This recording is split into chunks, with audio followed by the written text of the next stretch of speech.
Creative Mind by Ernest Shurtleff Holmes. Introduction. The hand of eternal progress is brushing the cobwebs from the corridors of time and is again revealing to the human race the mysteries of being. As there is nothing new under the sun, the searchlight of truth is bringing to light only what has been known to the few in all generations.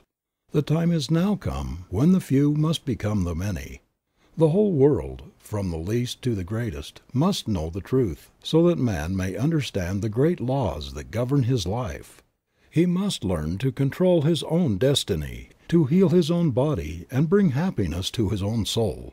Ignorance must vanish and understanding must be ushered in. Man is no longer to be governed by anything outside himself. Creeds, doctrines, churches, institutions, organizations, governments are all being changed to give place to the realization of the individual. There is a power in and through all that is working this great transformation. All that will not measure up to the standard must fall by its own weight. All that is in line with the truth must still prosper. The time is at hand. We are in the greatest age of all history. We are in the age of the unifying of all people and all things into the ever-present one. The temple not made with hands is now being silently builded by the emancipated souls of this planet. This little book is an attempt to explain what each soul must discover for himself, that he stands in the midst of an eternal creative power which presses itself around his own thought, and casts back to him glorified all that he thinks. If it awakens within the consciousness of one single individual the realization that the mind of the universe, which is the only mind that there is his own mind, that the creative power of this mind is his also, that the manifestation of this mind is his own individuality, that the love and power and peace of this mind is within himself, it will not be written in vain. May it then do much in simplifying and bringing to light some of the deeper mysteries and meanings of life. Ernest Shurtleff Holmes, October 1st, 1918. In the beginning. In the beginning, God. Clear and expressive are these words. In the beginning, God only. No manifest universe, no system of planets, nothing of form or life, of brute or man. God was the spirit of all that was to be, but he had not yet moved upon the waters. Then this all being moved or began to create. Where did spirit move?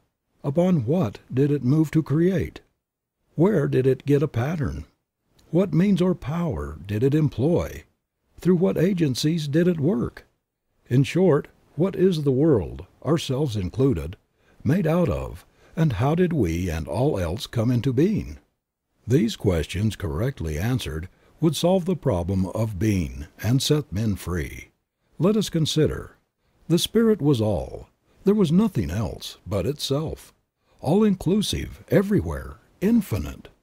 This all-spirit could not have had the impulse to move unless it were self-conscious. Therefore the Spirit is the power that knows itself. It is accordingly all-knowing as well as all-present, being one, undivided. Whatever it knows all over instantly. We find then that the Spirit operates through self-knowing. It moves, and that inner movement must be one of infinite power, moving upon itself, since it is all, and with a definite purpose.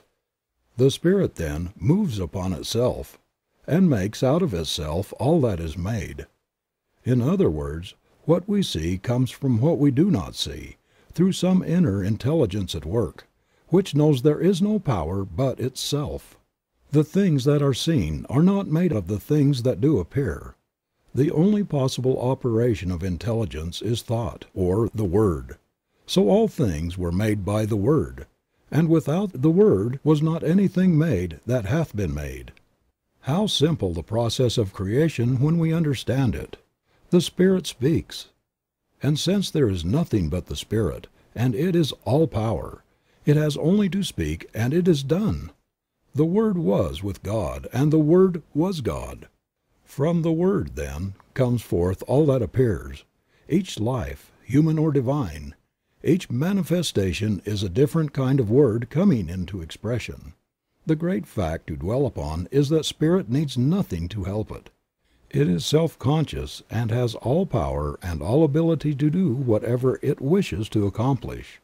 It operates simply by speaking.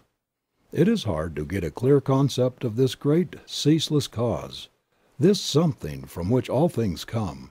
At times we get into a maze of confusion when we attempt to realize what the Spirit means. It is then that we should think of it as the great reason behind everything. Being all knowledge, it must know itself, and must know everything it creates. So it knows us, and it knows everyone. Since it is all presence, we can contact anywhere, and will never have to go to some particular spot to find it. As it is all-knowing and operates through the power of the Word, it knows everything we think. Just how it creates we cannot know, and need not attempt to understand, for whatever this process of creation is, we find it is always an inner thought process. We should keep this in mind. The Spirit makes all things out of itself. Everything comes into being without effort. And when we exert ourselves, we are not in accord with the creative spirit in the way in which it works. The impulse of the spirit to move must be caused by a desire to express what it feels itself to be: beauty, form, color, life, love and power. All things else we find in the manifest universe are attributes of the spirit, and are caused to spring into being through the Word, because the spirit wants to enjoy itself. We find then that the Word, which is the inner activity of thought, comes first in the creative series, and all else comes from the effect of the Word operating upon a universal substance. If the Word precedes all else, then the Word is what we are looking for, and when we get it, we shall have what the world has sought from time immemorial. We must, if we wish to prove the power of the Spirit in our lives, look not to outside things or effects, but to the Word alone. The human eye sees and the human hand touches only that which is an effect.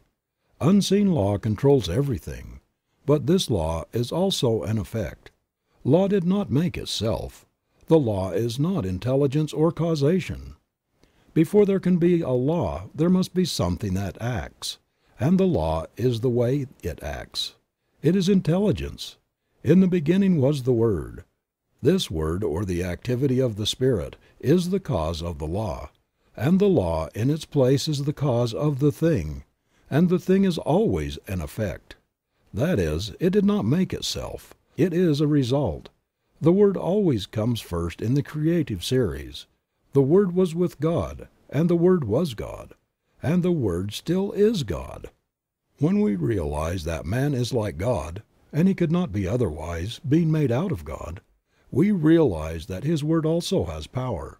If there is but one mind, then it follows that our word, our thought, is the activity of that one mind in our consciousness.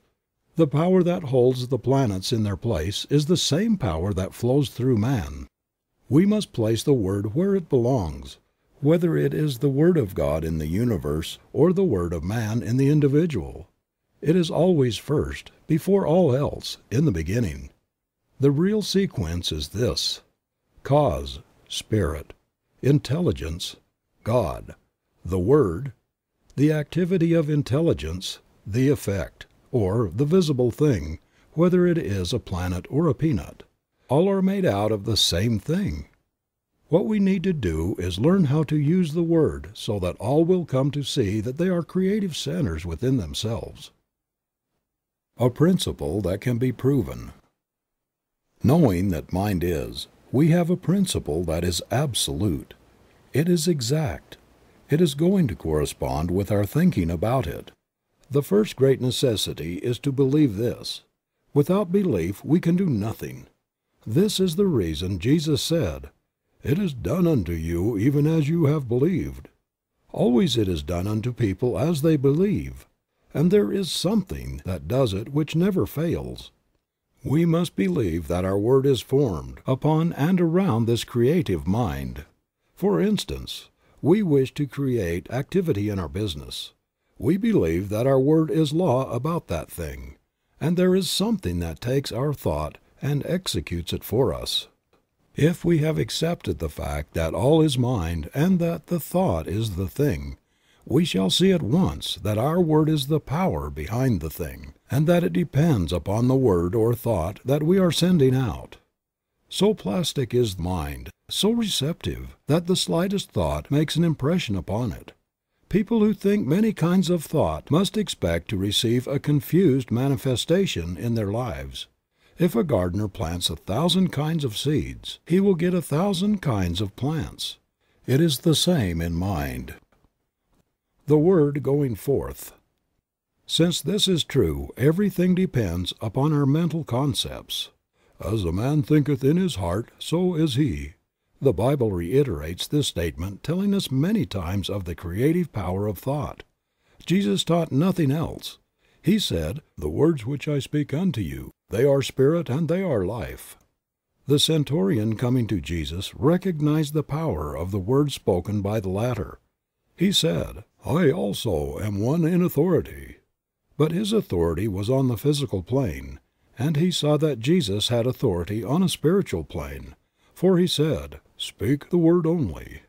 The Bible also tells us that the word is not afar off, but in our own mouth. It is neither here nor there. It is within every living soul.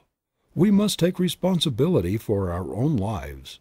We must awake to the fact that they have absolute control over their lives, and that nothing can happen by chance. Then they will have a broader concept of God, a greater tolerance for their neighbor, and a greater realization of their own divine nature. What a relief from strenuous labor, no more struggle or strife.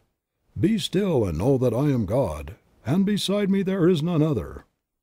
The Spirit being all there is, we cannot conceive of anything that can hinder its working. When the Spirit has spoken, the Word becomes law. For before law is the Word. It precedes all else. First is absolute intelligence, all power, all presence, all causation. Then the movement upon itself through the power of the Word. Then the Word becoming law. The law producing the thing and holding it in place. So long as the Word exists, the thing will exist, for since the Word is all power, there is nothing beside it. I am that I am, and beside me there is none other. This I am is Spirit, God, all. There is no physical explanation for anything in the universe. All causation is spirit and effect spiritual. We are not living in a physical world, but in a spiritual world peopled with spiritual ideas. We are now living in spirit. God, or Spirit, governs the universe through great mental laws that work out the divine will and purpose, always operating from intelligence. This intelligence is so vast, and the power so great, that our human minds cannot even grasp it. All that we can hope to do is to learn something of the way in which it works, and by harmonizing ourselves with it, to so align ourselves with Spirit that our lives may be controlled by the great harmony that obtains in all the higher laws of nature, but has been very imperfectly manifested in man. This brings us to the second point of consideration. Why and what is man? We find in the physical universe that automatic laws govern everything. For instance, the tree cannot say, "I will not," because of the law that holds it in place. It grows without any volition of its own. So it is with all nature, but when we come to man we find a different manifestation of the Spirit, a being who can say, "I choose." In all creation man alone is an individual, man alone is free, and yet man alone wants, is sick, suffers, and is unhappy. Man marks the earth with ruin. Why? Because he has not found his true nature. The very thing that should free him, and eventually will do so, now limits him. God could not make an individual without making him able to think, and he cannot think without bringing upon himself the results of his thought, good or bad. This does not mean using two powers, but using the one from two standpoints. Nothing in itself is either good or bad. All things exist in the mind as a potentiality, Mind is eternally acting upon thought, continually producing its own images from mind, and casting them out into manifestation. Man must be the outcome of the desire of the spirit to make something which expresses the same life that it feels. Man is made to be a companion of the Infinite, but to arrive at this exalted plane of being he must have his freedom, and be let alone to discover his own nature, to return love to his Creator only when he chooses to do so. At the doorway, then, of man's mind this wonderful God has to wait. "Behold, I stand at the door and knock." The opening must be on the part of the individual. Man lives in a mind that presses in upon him from all sides with infinite possibilities, with infinite creative power. The divine urge of infinite love crowds itself upon him and awaits his recognition. Being the image of this power, his thought also must be the word, or cause it life. At the center of his being is all the power that he will need on the path of his unfoldment. All the mind that man has is as much of this infinite mind as he allows to flow through him. We have often thought of God as far off, and of man as being separate from all the good, and now we are coming to see that God and man are one, and that one is simply awaiting man's recognition, that he may spring into being and become to man all that he could wish or want. "As the Father has inherent life in himself, so hath he given to the Son to have life within himself." It could not be otherwise. We are all in mind, and mind is always creating for us as we think, and as we are thinking creatures, always thinking, our happiness depends upon our thought. Let us consider the law of our life. The law of our lives. Spirit creates through law. The law is always mind in action. Mind cannot act unless intelligence sets it in motion. In the great universal mind, man is a center of intelligence, and every time he thinks he sets mind into action. What is the activity of this mind in relation to man's thought? It has to be one of mental correspondence. That is, mind has to reflect whatever thought it casts into it. Wonderful as universal mind is, it has no choice but to create whatever thought is given it. If it could contradict that thought, it would not be a unit, since this would be recognizing something outside itself. This is a point in truth which should not be overlooked. The one mind knows only its own ability to make whatever is given it. It sees no other power and never analyzes or dissects. It simply knows, and the reason why people do not understand this is that they have not realized what mind is. The ordinary individual thinks of mind only from the limitation of his own environment. The concept he has of mind is the concept of his own thinking, which is very limited. We are surrounded by an all-seeing, all-knowing mind, which is one and runs through all. The belief in the dual mind has destroyed practically all philosophies and religions of the ages, and will continue to do so until the world comes to see that there is but one. Whatever name is given it, there is but one. It is this one that creates for us whatever we believe. Our thought operative through this one produces all our affairs.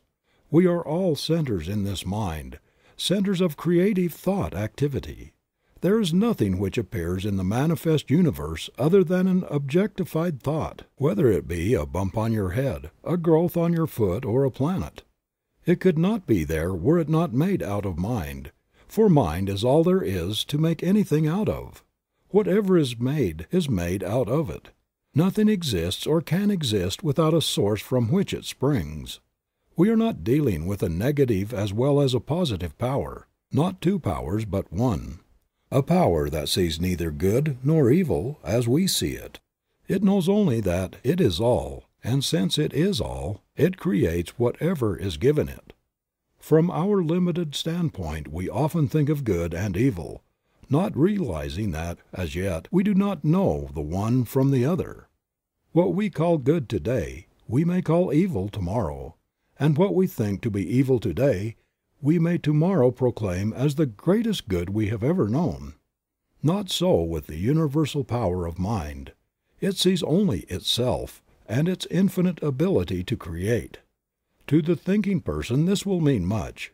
He will see that he is no longer living in a limited universe, a world of powers, but that he is immersed in an infinite creative medium which, because of its nature, has to create for him whatever he believes. Jesus understood this, and in a few simple words laid down the law of life. "It is done unto all people as they believe." This is a great thing to keep in mind. It is done unto us. We do not have to do it. For it is done unto us of a power that knows itself to be all there is. Could we even believe that some material mountain would be moved, the power is there to do it. Without this belief there is no real impulse for the creative mind, and we do not get an affirmative answer. We must realize more clearly that this great power has to operate through us. Man's part. Creative mind cannot force itself upon us because we have the power of self-choice. It recognizes us when we recognize it. When we think that we are limited or have not been heard, it must take that thought and bring it into manifestation for us. When we look about us and see nature so beautiful, lavish, and so limitless, when we realize that something, some power, is behind all, and sees to it that plenty obtains everywhere, so that in all things manifest there is more than could be used, and when on the other hand we see man so limited, sick and sad and needy, we are disposed to ask this question: Is God good after all? Does He really care for the people of His creation? Why am I sick? Why am I poor? Little do we realize that the answer is in our own mouths, in the creative power of our own thought. The average person, when told the truth, will still seek some other way. God has already done for us, in a mechanical way, all that He can do, and having been given the ability, we will have to do for ourselves the rest. Yet the great power is always near, ready at any time to help, but we must use it according to its own nature in harmony with its laws. Man should learn that he himself is the center of this divine activity. Realizing this, he must seek more and more to utilize his own divine nature, and by doing so he will become more fully under the protection of the great laws that govern all life, manifest and unmanifest. Whatever man is, he must find that because he is made out of God, he must be of the same nature. This infinite one cannot know anything outside of itself, anything that would be a contradiction of its divine nature. Man's ignorance of his real nature binds him with his own freedom until he comes to see things as they really are, and not as they appear to be. In the infinity of mind, which is the principle of all metaphysics and of all life, there is nothing but mind, and that which mind does. That is all there is in the universe. That is all there ever was or ever will be. This mind is acted upon by our thought, and so our thought becomes the law of our lives. It is just as much as a law in our individual lives as God's thought is in the larger life of the universe. For the sake of clearness, think of yourself as in this mind. Think of yourself as a center in it. That is your principle. You think, and mind produces the thing. One of the big points to remember is that we do not have to create. All that we have to do is think. Mind, the only mind that there is, creates. Few people seem to understand the nature of the law, and so think that they have got to do something, even if it is only holding a thought. Thinking or knowing is what does the thing.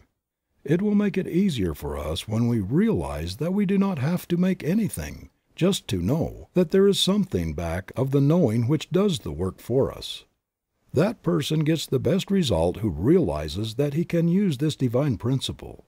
He who can get the clearest concept of his idea, and who can rely on mind to do for him, keeping everything out of his thought that would contradict the supremacy of spirit or mind. By simply holding a thought we could not make anything, but knowing in mind, what can we not do? Bondage and freedom. Never get away from the fact that you are surrounded by such a power. It is the principle of demonstration. It knows every thought. As we send forth our thought into it, it does unto us. The person who is ignorant of this law must by that ignorance be bound by his thought, by his human beliefs. One who understands will begin to break these ties that bind him. One by one he will destroy every negative thought until at last he is able to think what he wants to think, and so he frees himself by the use of the same power that at one time bound him. We must destroy all thought that we would not see manifest and hold to that which we would see, until we receive the affirmative answer. Never struggle. Mind makes things out of itself. There is no effort made. Don't think that there is so much to be overcome. Have only a calm sense of perfect peace as you realize that God is all, and that you are using the perfect law, and that nothing can hinder it from working for you. Many people are learning to do this, and no one has yet failed to demonstrate who has been steadfast, using the law in a consistent and persistent trust. All that we have to do is to provide the right mental and spiritual attitude of mind, and then believe that we already have, and the reward will be with us. We shall see it. The time will come when we will not have to demonstrate at all, because we will always be living so near to the law that it will do all for us without much conscious thought on our part. So when you say, "I am poor, sick, or weak," I am not one with the creative mind. You are using that creative power to keep yourself away from the infinite. And just as soon as you declare that you are one with God, there is a rushing out to meet you, as the Father rushed out to meet the prodigal son. The Spirit seeketh, but as long as your mind thinks in the terms of conditions you cannot overcome. The difficulty comes from our inability to see our own divine nature and its relation to the universe. Until we awake to the fact that we are one in nature with God, we will not find the way of life. Until we realize that our own word has the power of life, we will not see the way of life. And this brings us to the consideration of the use of the Word in our lives. The Word. The Word was with God, and the Word was God. The Word is nigh thee, even in thy own mouth, that thou shouldest know it and do it. What does this mean? It clearly states that whatever power there is in the Word, and it says it is all power, is also in our own mouths. There's no avoiding the fact that the Bible claims for man the same power in his own life and his own world that it claims for God. In the lives of the majority, men do not realize that the Word is in their own mouths. What Word? Little do we realize that this Word which they are so earnestly seeking is every word they hear, think, or speak. Do we who are endeavoring to realize the greater truths of life always govern our words? If any word has power, it follows that all words have power. It is not in the few moments of spiritual meditation that we demonstrate, but we bring out the possibilities of the hidden Word when we are allowing our thoughts to run in any direction, not in the short time spent in silence, but in the long hours stretching themselves into days, months, and years. Are we always using the Word? An hour a day spent in silent meditation will not save us from the confusion of life. The 51% of man's thinking is what counts. It is easy when we are alone to brave the storms of life. Surrounded by our own exalted atmosphere, we feel the strength of the infinite. We rise in spirit. We think we are experiencing the ultimate of truth, that all things are ours. These moments in a busy life are well spent, but must be unavoidably brief. But what of the rest of the day? What of the busy street, of the marketplace, and of all the daily contact with life? Do we then obtain? Do we keep on in the same even way? Or do we fall before the outer confusion of our surroundings? Are we still creating the Word and setting it afloat in the great ethers of life? Are these words creating for us? Yes. How necessary, then, to keep the independence of the solitude. How seldom we do this. God sent an angel to speak to me. A word he was fain I hear. And the angel brought the message and whispered it in my ear. God knew I needed the word he sent. I had lost the zest of fight, and the right was all but beaten, and wrong it was all but right. Simple the word that he sent me, but it soothed a spirit raw with the pain of too much striving. 'Twas love fulfills the law. Few people indeed in the day in which we live are well poised. Where do we find the man who can live above his surroundings, who in his own thought can dominate all conditions, and in the midst of the crowd keep his own even way and his own counsel? When we do meet such a person we will know him, for we will find on his face the image of perfect peace. We shall detect in his bearing the ease and independence that comes only to the man who has found himself, and who is centered not in the outer but in the inner world. Such a character as this has the power to attract to himself all of the best in the world. He is a center toward which all else must gravitate. The atmosphere which he creates and with which he surrounds himself is one of absolute calm and peace. The world at once sees in this man a master, and gladly sits at his feet. And yet this man who has risen above the thought of the world cares not that other people should sit at his feet. He knows that what he has done all may do, and he well knows that all the teaching in the world will not produce another such as he. He knows that it is not from the teaching but from the being that true greatness springs. So this man does not go around teaching or preaching. He simply is. The man who has arrived. The man who has arrived will realize he has done so in the midst of an outer confusion.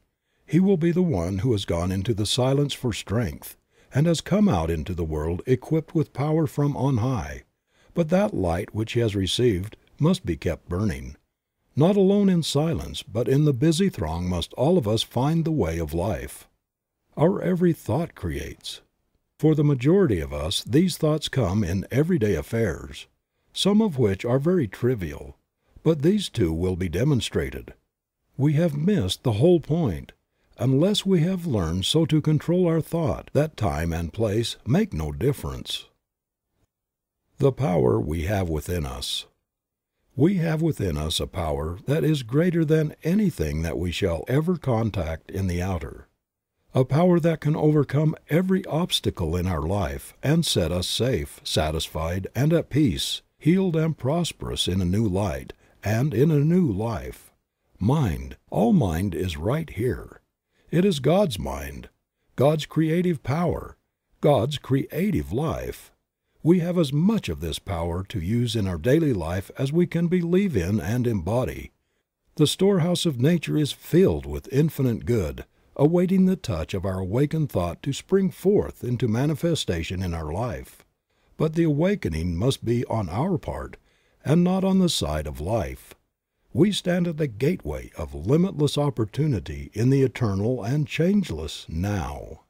Now is the day in which to begin the new life that is to lift us up to the greater expression of all that is wonderful. The word that we speak is the law of our life, and nothing hinders but ourselves. We have through ignorance of our real nature misused the power of our word, and behold what it has brought upon us, the very thing that we feared. But now it shall produce a new thing, a new heaven and a new earth. Individual ideas. We find that in the universe every separate idea has a word, a mental concept behind it, and as long as that word remains, the thing is held in place in the visible world. When the concept is withdrawn, the idea in the visible melts away, disappears. It ceases to vibrate to the word, which is the law behind it. For when the word is withdrawn, the condensation of the ether that forms the word melts again into the formless. There was a time when the world was without form, and from the word alone all things were made that are made. When our word says that there is no longer life in our bodies, the life principle withdraws and our bodies return to the substance from which they came. Here is the great mystery of life, that we are able to use this creative word for whatever purpose we may desire, and that word becomes the law unto the thing for which it was spoken. And so in our lives we might say that without our word was not anything made that was made. For we are given the power to sit in the middle of our lives and direct all their activities. There is no struggle and no strife necessary. All we have to do is to know. We must awake and with the glorified consciousness of an emancipated soul use our God-given power. The reason for the universe. This universe is the reason, first, of an infinite intelligence which speaks or thinks. And as this thought becomes active within itself, it creates from itself, at the power of its own word, the visible universe. We are living in a universal activity of mental law. We are surrounded by a mind which receives every impression of our thought and returns to us just what we think. Every man, then, is living in a world made for him from the activity of his thought. It is a self-evident proposition that mind must create out of itself. And this self, being limitless, it follows that its creative power is without limit. Mind in action. Everything that we see is the result of mind in action. We all have a body, and we have what is called a physical environment. We could have neither if it were not for mind. The law implanted within us is that we need nothing except ourselves and this all-wise creative mind to make anything, and that just so far as we depend upon any condition, past, present, or future, or upon any individual, we are creating chaos, because we are dealing with conditions and not with causes. Every living soul is a law unto himself. But of this great truth few people are conscious. It seems difficult for the race, which feels itself to be so limited, to comprehend the fact that there is a power that makes things directly out of itself, by simply becoming the thing that it makes, and that it does this by self-knowing. But we will not demonstrate until we see at least some of this, the greatest truth about life. We should realize that we are dealing with the principle that is scientifically correct. It will never fail us at any time, but is eternally present. We can approach the infinite mind with a depth of thought and understanding, knowing that it will respond, knowing that we are dealing with reality. Jesus, who saw this very clearly, laid down the whole law of life in a few simple words. "It is done unto you as you believe." We do not have to do it. It is done unto us. It is done by a power that is all. Could we believe that a material mountain would be moved, it would be done unto us. But unless we do believe, there is no impulse for the creative power, and we do not receive. Life externalizes at the level of our thought. Action and reaction. There is something that casts back at us every thought that we think. "Vengeance is mine, I will repay, saith the Lord." It is a statement of eternal truth and correspondences against which nothing can stand. And whatever man sets in motion in mind will be returned to him, even as he has conceived within himself and brought forth into manifestation. If we wish to transcend old thoughts, we must rise above them and think higher things. We are dealing with the law of cause and effect, and it is absolute. It receives the slightest as well as the greatest thought, and at once begins to act upon it. And sometimes, even when we know this, we are surprised at the rapidity with which it works. If we have been misusing this law, we need not fail. All that we have to do is to turn from the old way and begin in the new. We will soon work up out of the old law into the new which is being established for us. When we desire only the good, the evil slips from us and returns no more. Arriving at a high consciousness. The best way to arrive at the highest consciousness is to have a great faith in the willingness and the ability of life to do all for us, by working through us. We must believe in the inherent goodness and all-powerfulness of the Spirit of Truth, and so every path leads us back to the one point, and we must learn to realize the near presence, the great reality. There, through the door of our own thought, we enter into the universal consciousness, into a complete realization of life and truth, of love and beauty, and as we sit in the silence of our own souls and listen, it will be the greatest thing that we will ever do. In that completeness we are not lost, and yet we are found. This is what is meant that a man must lose his life in order to find it. We are lost to the human and found in the divine. We realize that we are one with the cause. Other suggestions. Nearly all people are controlled by outer suggestions and not by inner realizations. Ordinarily, man thinks only what he sees others do, and hears others say. We must all learn so to control the inner life that outside things do not make an impression upon our mentalities. As we are thinking beings and cannot help thinking, we cannot avoid making things happen to us. And what we need to do is so to control our thought process that our thinking will not depart from the realization of that which is perfect. Man is governed by a mind which casts back to him every thought he thinks. He cannot escape from this, and need not try. It would be useless. The laws of the mind are simple and easy to understand.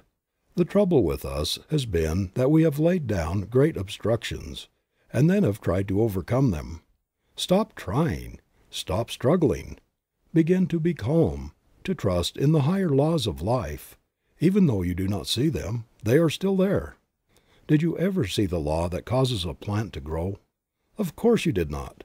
And yet you believe in this hidden law of growth. Why do you believe? Simply because every year out of the seed time comes a harvest. Shall we not have as great faith in the highest laws of being? To those souls who have dared to believe has come as definite an answer as came to those who believed in receiving a harvest from the planted seed. This law is, and if we would see results we must use it.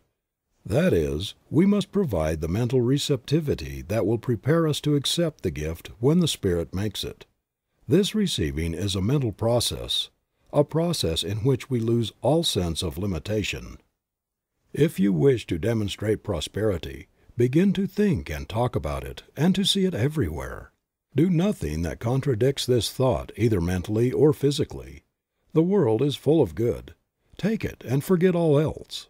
Rise above depression and be glad you are saved from adversity. The human mind needs to be cleansed from the morbid thoughts that bind through its false beliefs. No living soul can demonstrate two things at the same time, if one contradicts the other. There is no way except to let go of all that you do not wish to come into your experience, and in mind take all that you do wish. See, hear, talk about, and read only what you wish, and never again let a negative thought come into your mind.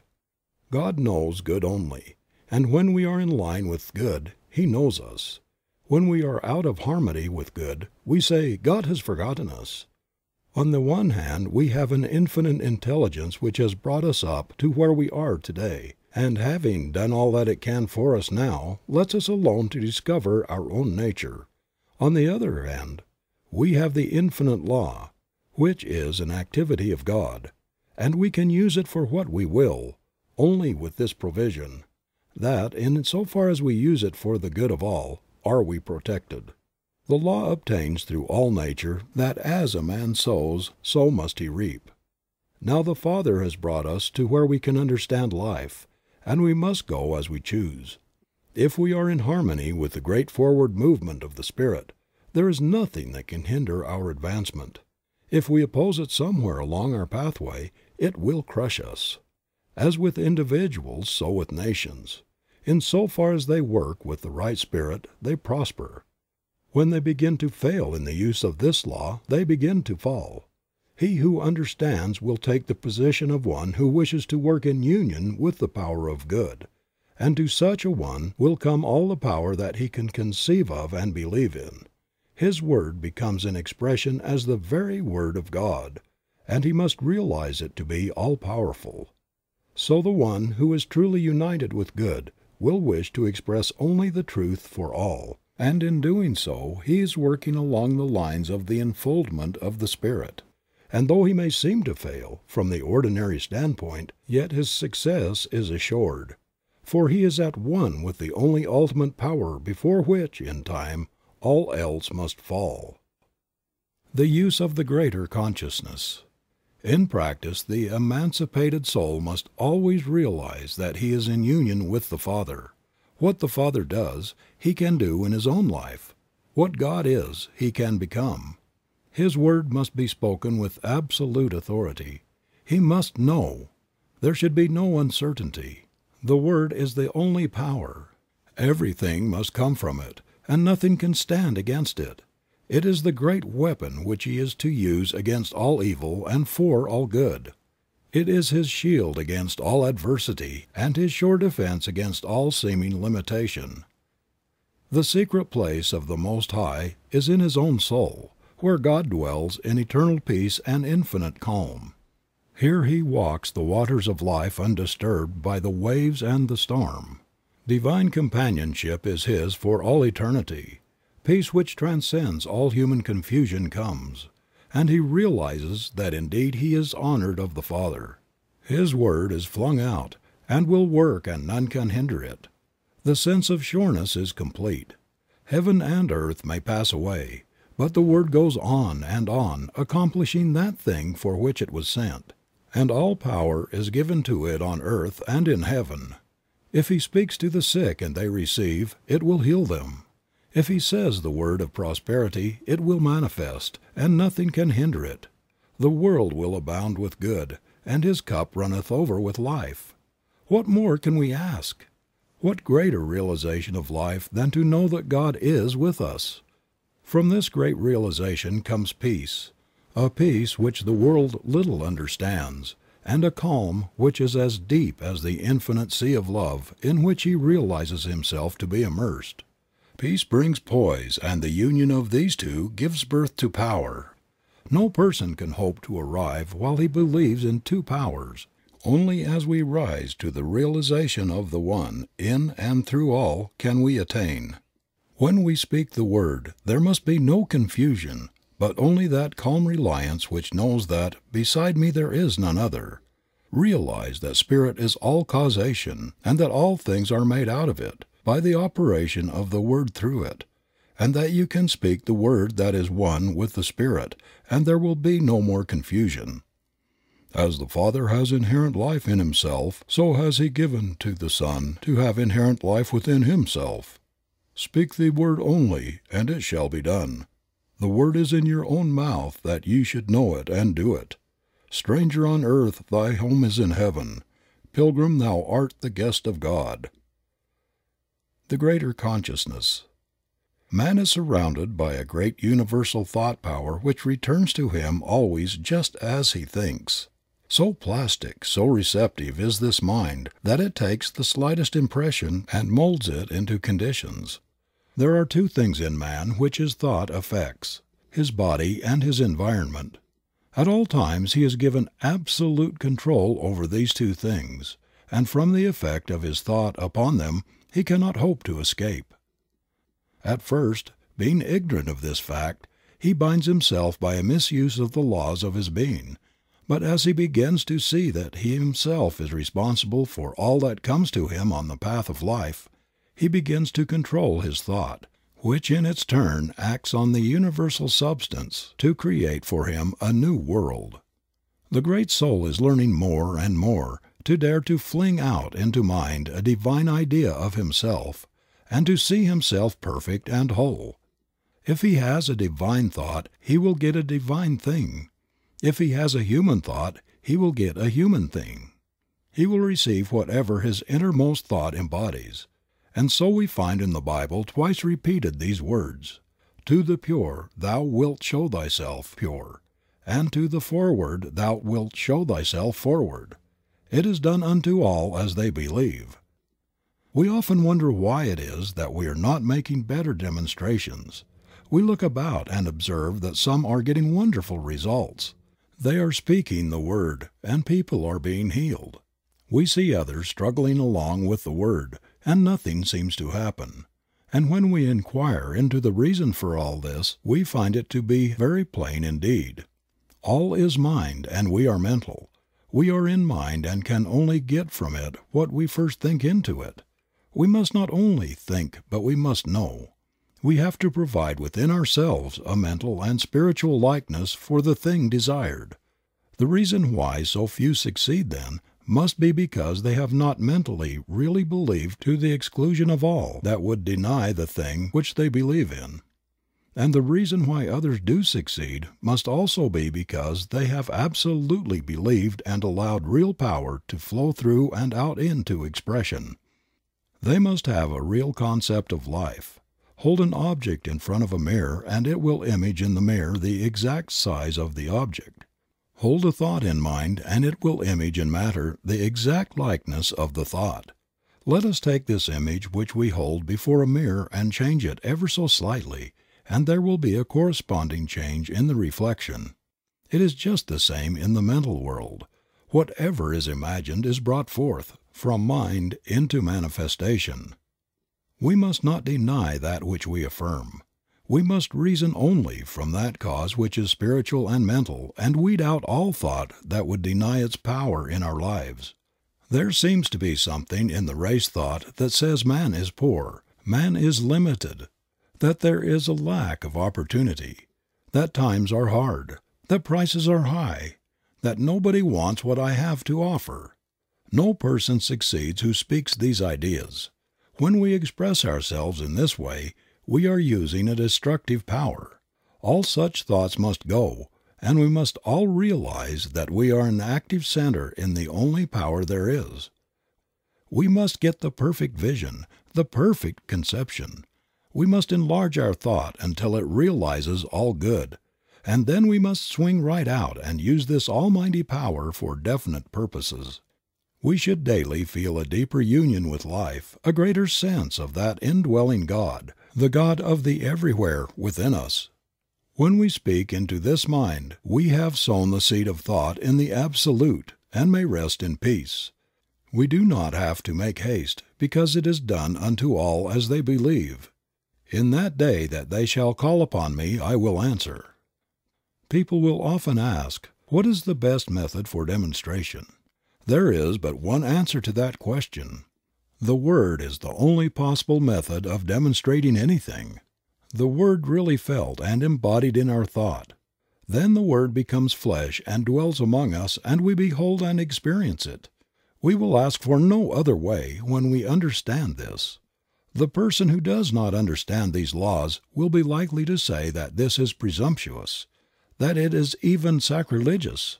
But this comes only from a lack of understanding of the fact that all is governed by law, and that all law is impersonal and universal. We have just as much right to use spiritual law as to use the so-called physical laws. Strictly speaking, there's no such thing as a physical law, as all things are spiritual and all law is a law of the activity of the Spirit. The greatest use of these laws will always come to that soul who is the most deeply spiritual, as such a soul comes the nearest to using law as God uses it. So to the really great soul there must come a very close relationship with the invisible God. This relationship cannot be expressed in words, but only in inner feeling which transcends the power of words to express. God must become the great reality, not simply as the principle of life, but more as the great mind which knows, and which at all times understands and responds. To say that God does not understand our desires would be to rob the divine mind of all consciousness and place God lower in the scale of being than we ourselves are. On the other hand, we must be careful not to believe that God thinks evil and understands that which is not perfect, as then we would have an imperfect being for the first cause. We should more and more learn to think of things in the absolute, that is, to think of things as not limited by conditions. Realize at all times that the Spirit makes things out of itself and needs no beginning except its own self-recognition. Then we must cognize our relation to this great power as one of absolute correspondence. What we think into it, it takes up and does for us as we think. It should not be an effort so to think. We should do so with ease, without strain. The law must return to us. We have no responsibility except to provide the proper channel. It can return only in the exact way that we think. If we think struggle is the reality, we shall gain our demonstration, but struggle will have to be the result. There is a law of reflection between mind and the one who thinks, and it is not only what a man thinks, but also how he thinks that shall be done unto him. If you believe absolutely that you can do a certain thing, the way will always be open for you to do it. If also you believe that time will have to elapse, then you are making a law, and time will have to elapse. If, on the other hand, you believe that mind knows just how and never makes mistakes, but lets it be done unto you, then it will be done. Confusion brings more confusion. Peace begets more peace. We cannot imagine the Great Spirit hurrying or worrying, fretting or trying to make anything happen. The only reason we worry and fret is because we have thought there was some other power which could bring confusion. Such is not the case. There is but one, and we are always using that one, but using it according to our belief. This is our divine birthright. Nothing hinders it but ourselves. Remember that since all is mind, you cannot demonstrate beyond your ability to comprehend mentally, that is, beyond your ability to know about a certain thing. For instance, suppose you wish to heal someone who is sick. Your ability to do this will depend entirely upon your ability to see perfection mentally, coupled also with the realization that your word destroys everything unlike itself. If you try to see perfection for a few minutes only, it will never heal. Your thought goes on at all times, and in the moments when you least realize it, conditions are being molded for you. It is not enough to declare consciously for the truth. The truth must be believed or no good results will be forthcoming. The perfect universe. The one who desires to heal must stop seeing, reading about, discussing, or listening to conversation about sickness. There is no other way under the sun except as we let go of that which we do not desire and take that which we wish to have. There is too much of this deceiving ourselves into thinking that we can do two ways at once. We may deceive ourselves and possibly other people, but the law remains the same, the law of mental correspondence and nothing else. We cannot go beyond our ability to realize the truth. Water rises only to its own level. In our patients as well as in ourselves and our environment we will reflect what we are, not at our best in the few moments of silence, but in the long run of ordinary life and thought. To acquire the larger consciousness is no easy task. All that we have believed in which contradicts the perfect whole must be dropped from our thought, and we must come to realize that we are now living in a perfect universe, peopled with perfect spiritual beings, each of which, coupled with the great divinity, is complete within himself. We must see that we are one in the Great One, and then we will not separate or divide, but unite and add to, until in time we will find that we are living in an entirely different world from that in which we had once thought we were living. Of course, this will meet with much opposition from those unenlightened souls whom we must contact in the world. But what of that? Remember, the great man is the one who can keep in the crowd the calm, even thought, the deep, divine reliance on principle. And more, this is the only way to help or save the world. In time, all people will come to the same understanding. You are lifting up the standard of life, and those who are ready will follow. You have no responsibility to save the world except by exemplifying the truth. The world must save itself. All are alike. There is no difference between one person and another. Come to see all as a divine idea. Stop all negative thought. Think only about what you want, and never about what you do not want, as that would cause a false creation. Too much cannot be said about the fact that all are dealing with only one power, making and unmaking for man through the creative power of his own thought. If there is something in your life that you do not want there, stop fighting it. Forget it. About struggle, karma. There is too much struggle coming into the metaphysical thought. Often we hear some seeker after truth say, "I have a big fight ahead." O foolish and untaught, how can you hope to enter in? The kingdom comes not from without, but from within, always.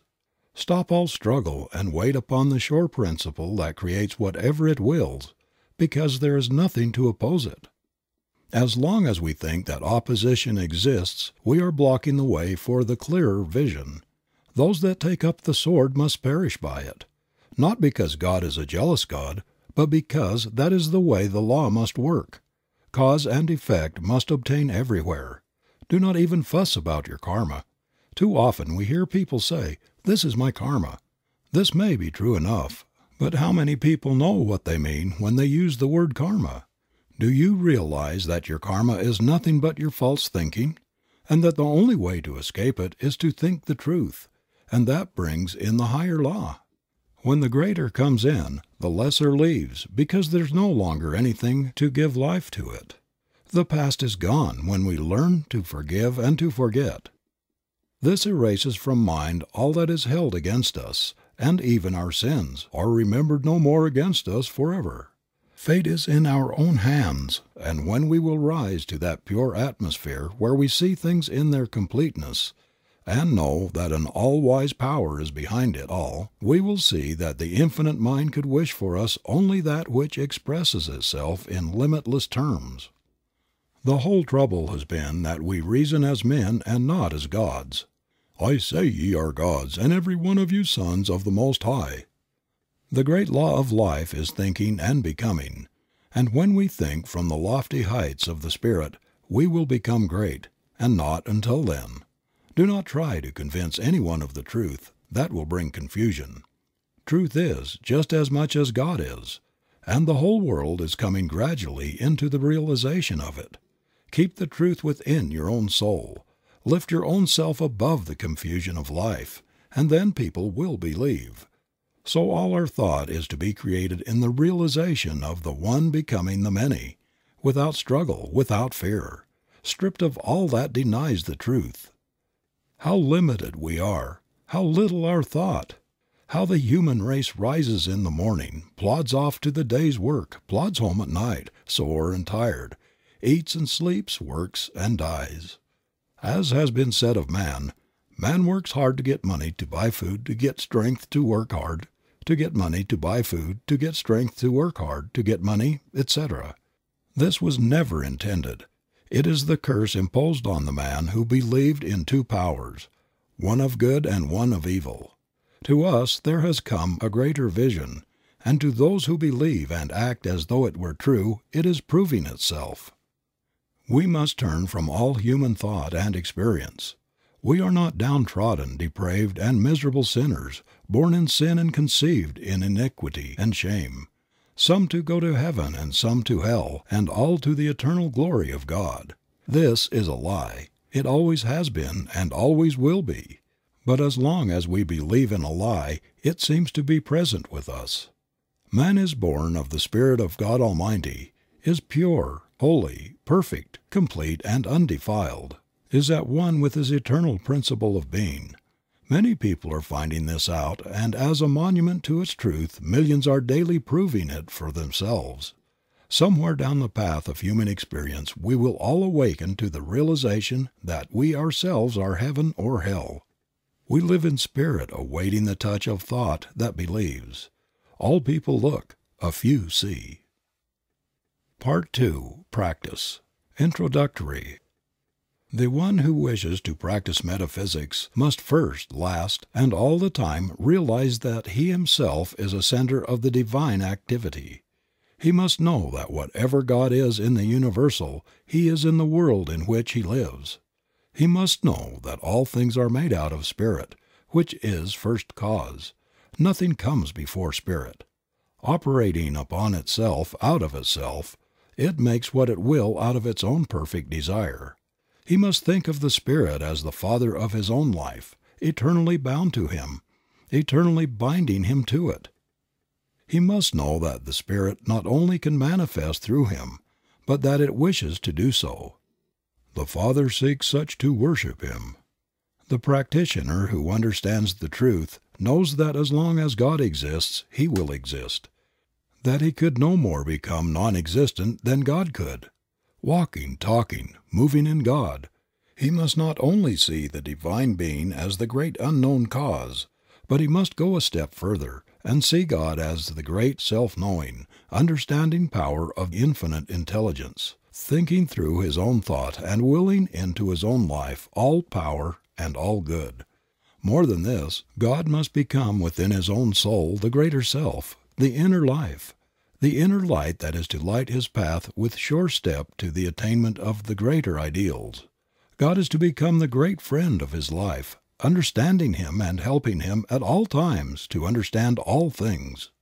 No more books, no more teachers, no more preachers, creeds, or candlesticks will he ever need. The old methods must vanish into their native nothingness, as the great realization that God is all in his life dawns upon his awakened thought. Naught is the squire when the king's at hand. Withdraw the stars when dawns the sun's brave light. He must know that not height nor depth nor any other thing can come between the soul and its perfect Creator. Too long have we listened to people. Now our own soul shall speak in a language that is unmistakable. Now shall we ourselves become masters of all life and interpreters of all mysteries. Now my Father and I are one. As the Word of God goes forth and sets in motion the all law, so must we realize because we are one with the Word that our own thought has the power of expression. The one who wishes to heal must come to see all evil as impersonal, fastening it to no one, but realizing that it is simply false thought. The healer knows that the word which he is to speak will destroy this false impression, and by erasing it, it will vanish. There should be absolutely no sense of responsibility beyond speaking the word in positive faith, knowing. All struggle belongs to the old order. In the new, peace takes the place of confusion. Faith answers the cry of doubt and fear, and the word is supreme. We must know that our word is law, and cannot be set aside by the false thought of the world. Every time that we state a truth, we must know that that truth destroys all that is unlike itself and frees the thought of the one whom we wish to help and to heal. This word must become the new law which frees. People are sick because they think sickness, and will be healed only when they turn from this kind of thought and begin to think in terms of health. The same power used in two ways. There is only one power, but we use it in two ways, either to destroy or to save. The blessing and the curse are one and the same thing. The power of mind used either affirmatively or negatively. The word used in fear and doubt or in faith and assurance. You do not have to understand material philosophy or be learned in the books of the human race. All these things may be good in their place, but to one who understands the greater laws of life they are as simple babblings. An infant crying in the night, an infant crying for the light, and with no language but a cry. We no longer cry, we know. We no longer ask if there be a God, or if we dare to speak to Him lest we die. We do not analyze, dissect, affirm, or deny. We know. We trust our own word because first we know in whom we have believed. The sooner the one who is striving to attain will realize that truth must become revealed through his own soul and not that of another, the sooner he will attain. We must then become immune from the race suggestion of an hypnotic power that sets itself up as an authority. There is no other authority than your own soul, as there is no law but that your soul has set. Leave authorities to smaller minds and to those who need a leader because of their own self-confessed weakness, and be free. Dare not to stand amidst the eternal way and proclaim your own atonement with all the power that there is, was, or ever will be. Practically the whole human race is hypnotized, thinking whatever it is told to think. We get our concepts from our physical environment. We say, see sin, sickness, death and misery, happiness and calamity. And this concept we are giving to the creative, impersonal mind, and so we are making a law for ourselves that will produce what we believe in. Do we really know what law means? It means that which will exact the utmost farthing from our own thought. Like produces like, attracts like, creates like. If we could see our thought and take a picture of it and of our conditions, we would see no difference between the two, for they are really but the inside and the outside of the same thing. We cannot make affirmations for 15 minutes a day and spend the rest of our time denying the thing which we have affirmed, and affirming the thing which we have denied, and obtain the results which we seek. We send out the word and it sets the power in motion. Then we think the opposite thing which neutralizes the first word, and zero is the result. We cannot demonstrate one iota beyond our mental ability to conceive and steadfastly to embody. Infinite as creative power is, receptive and quick as it is, it can only become to us what we first think into it. God can do for us only what He can do through us. Dare to say, "Behold, I am He. Great men have come and gone, and behold, the greater now stands here where I stand, and I am that one." The world will laugh and perhaps scorn. The Christian world will hold up its hands in holy horror, lest you blaspheme. The unchristian world will smile knowingly. Neither the one nor the other will understand, but the understanding of either counts for nothing. You are now free, and your freedom will yet save the world from itself. The great soul finds within himself the divine companionship which he needs. He finds within himself the peace which passeth all understanding, and the power to do all things. All power. He speaks. His word is law, and it is done unto him of all the power there is. His word knows itself to be the law of life unto all for whom it is spoken and who receive it. Healing the sick. We shall be called upon to heal all manner of disease, to comfort the sorrowing, and to bring peace to the distressed. First we must heal ourselves. When we are healing others, we are also healing ourselves. A healer's work takes place within himself. This idea of sending out thought and holding thought is all a mistake. Things come into being not only by taking thought, but by knowing that the Word is infinite. This Word is in your own mouth, and there alone can it be spoken. Here your responsibility begins and here it ends, in your own mouth. You must feel no responsibility for the recovery of your patient, for it brings confusion and disturbance to be always wondering if it is working. It must work if you have the sure faith, and your patient is receptive. You are dealing with the same power that said, "Let there be light," and there was light. If your patient is suffering from a belief that he is dying of some dread disease, you must know that when you speak the word it will destroy this false belief and set him free. There must be no doubt about the power in the word which you speak. It should be said in perfect calm, in peace, and with absolute faith that it will work. This word, then, establishes the law of life unto the patient. It casts out all fear. It destroys all false sense of material life and realizes that all is an expression of a perfect God, and so leaves nothing that can sin, be sick, suffer, or die. When you are as sure of this as that you breathe, when you truly know within yourself, your patient will be healed, provided he also believes. If he does not believe, it is not your fault, and you will have done for him all that can be done. Denials. Some people teach the use of denials. This must be settled by each individual for himself. Here and at all times we must settle every question from within and not from without. No living soul can say how another should or should not work.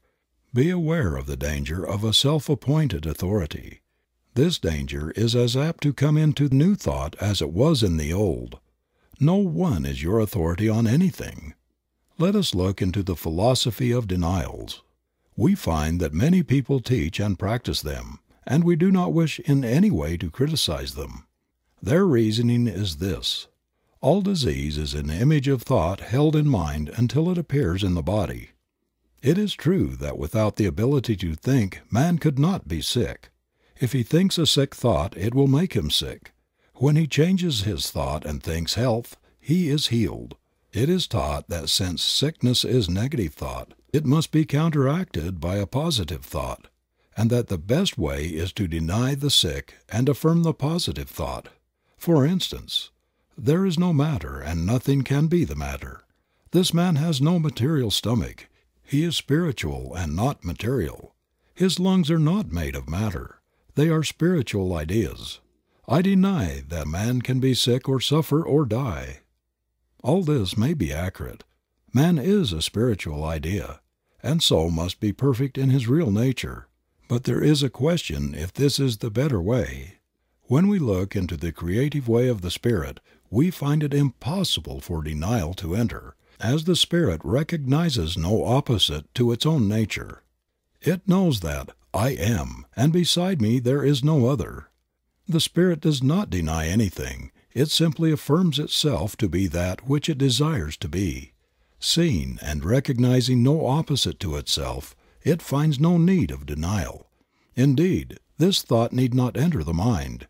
If we are working with the Spirit, we need not deny, but state the affirmative attitude of mind, realizing that we are dealing with the only power that exists. There is a subtle danger in using denials.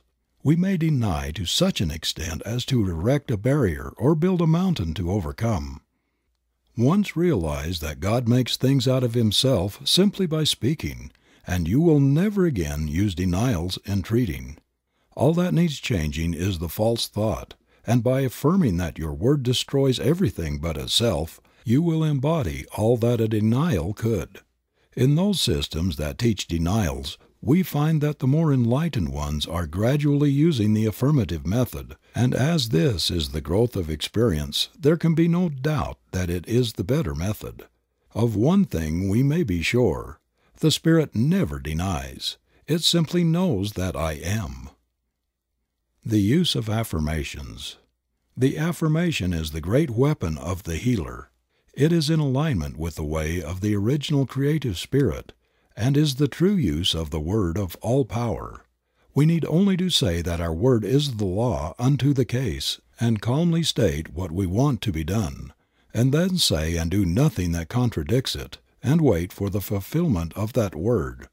There is a power that operates on what we say, and it is done unto us, and we need have no fear about the results. If I am treating Mary Jones, I need only say I am helping her, and go to work within myself to realize that she is now a perfect being, made in the image of God. I must know that I am destroying all imperfection when I know within myself that I am speaking the truth, and realize that she is perfect. The healing is done as far as I am concerned. If she receives, she is healed. I am not responsible for her receptivity. Know that there is a power that corresponds to your own mental attitude, and you will see that the way you are believing is what makes things happen the way they do. Always believe in what you are doing. Never see the negative side of life. Never talk about it, or listen to talk of other people, and never think about or see imperfection, and you will have no trouble in making demonstrations. The highest attitude of mind. The highest attitude of mind, from which all else springs, is one of perfect calm and absolute trust in the Spirit. The one who can with perfect confidence look into the future and with perfect ease of mind rest in the present, and who never looks backward, but who has learned to be still in his own soul and wait upon the Spirit, he is the one who will the most completely demonstrate the supremacy of spiritual thought over so-called material resistance. Be still and know that I am God. Non-resistance. Resist not evil, and it will flee from you. Here is a statement of one of the great laws of our being.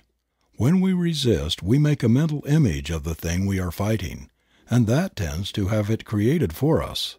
When we learn to look only at what we want and never at what we do not want, we will no longer resist anything. Suffer it to be so now. You need not try to change the world. Let it alone. All people are doing the best they can. No one needs to be saved but yourself. And the sooner you realize this, the sooner you will attain. Get over that holier-than-thou attitude. It is an illusion that many people suffer from, especially in the religious world. The world is all right. It's not going to hell. It is on the way to heaven. It is getting good so fast that in the process many things are being overturned and confusion appears to be on the surface. A great change is taking place, and on the surface the results are as yet a little mixed, but underneath the power is at work, destroying all unlike itself. In time all will come to see this. What a load of responsibility we assume that we were never meant to carry. Remember that in the divine plan no mistakes are made, and that if God could have done it in a better way, He would have done it differently. No souls are lost, for all live and move and have their being in Him, and God is not a God of the dead, but of the living, for in His sight all are alive. Too long have we believed the negative simply because we have allowed ourselves to become hypnotized by a few strong-minded people, and by those who have imposed upon the race a mass of false philosophy. Be alive. There is no place in the new order for dead ones. The true metaphysician is alive to all that is useful. Filling his place in the events of the human race, he takes part in all its labor and in all its fun. Pessimism must be relegated to the scrap heap. There is no place among the living for the dead. Let the dead bury their dead. Follow thou me. Do not hesitate to enter into the game of life, but do so with a zest and enthusiasm that overflows with life. Fill yourself with the radiance of a life running over with power and usefulness. Then shall the world see your light. People in the new thought above all others should enter into the business world, into educational vocations, into politics, into every walk of life, and there prove before a waiting world, tired of itself, that a man's a man, with this difference, not a son of man, but a son of God. Be happy. How can we hope to make a world see the right way unless we overflow with joy? The world has now too many sad faces. We see them everywhere, that resigned look that seems to say, "One rebuff more or less makes no difference. I'm already so sad that nothing matters. I can bear it." This was all right when we thought everything was all wrong, but now we know that all's well with the world. We must get over this depression which robs us of the power of attraction of the good things of life, and enter in. The man who is always glad will surround himself with people who are happy, and life will be a continual enjoyment. This robs no one. It does not make a race of irresponsible people. It makes a world of joy, a world that is good to live in. No one wants to associate with the dead. People are looking for a more abundant expression of life, not for depression and fault-finding. Find fault with no one, and more than this, find no fault with yourself. Get over the thought of condemning people and things. People and things are all right. Let them alone and enjoy life.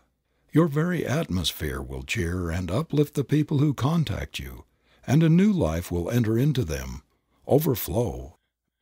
As it is given to me to perceive, I most certainly believe, when a man's glad plumb through, God's pleased with him, same's you. Live in the present. Life is for us today. There will be no change for tomorrow unless we do the changing today. Today we are setting in motion the power of tomorrow. Today is God's day, and we must extract from it what of life we are to live. Tomorrow, in the divine course of events, will care for itself. The soul that learns to live in the great gladness of today will never weary of life, but will find that he is living in an eternal here and now. Now all good is his. Now all life, truth, and love are his. Now he has entered in, and the good things of life are his today. Lord, for tomorrow and its needs I do not pray. Make me do thy will just for today. Let your soul sing today, and the song that comes tomorrow will be all the sweeter. It will ring out over the vistas of time with an unmistakable clearness. Here is a soul who knows himself and has found life within himself, who has met God today. No more waiting, no more longing, no more weary roads to travel. He has arrived. The goal is won and peace has come at last, today. See good in all things. Learn to see God in all manifestation, in all people, through all events. The ordinary person sees only the lump of matter. Not so with the awakened soul. He sees in all things the divine mind at work, molding out into expression what it feels itself to be of life, of color, of form and beauty. There are some disillusioned ones who claim that what we see is all false, and that the so-called material universe is an unreality. What a mistake! What we see is the body of God, full, free, complete, whole. A primrose by the river's brim, a yellow primrose was to him, and it was nothing more. He never saw the idea behind. It was seen only as matter, matter, matter. Yet what he could have seen was God's thought of himself coming out into wonderful beauty and color and form, the Infinite One manifesting in an infinite variety of forms. What do you see when you look upon the human form, the crowning glory of God's perfect creation? Matter, matter, matter? Flesh, blood, and bones? Indeed, these may be passing into expression, but what of the idea? What of the reality of the body? This body of ours is as real as God is real. It would not be if it were an illusion. The very touch of the flesh should send a thrill through the whole body, bringing up its vibration to a higher pitch, to a finer form. The body is not one mass of pollution. It is the temple of the living God, and should be so thought of. Too long have we condemned it, and now we must free it by reversing the process. Of all things on earth the human body is the most beautiful, the most wonderful, and the most godlike. If you do not love your brother whom you have seen, how can you love God whom you have not seen? Human magnetism is not hypnotism. It is the divinity of man in expression. And when we learn to convert human passion into divine love, to transmute the lower into the higher, we shall have with us a power of attraction against which nothing can stand. He who hath ears to hear, let him hear. When we behold a beautiful sunset, we should see the wonderful thought of God, the radiance of His presence.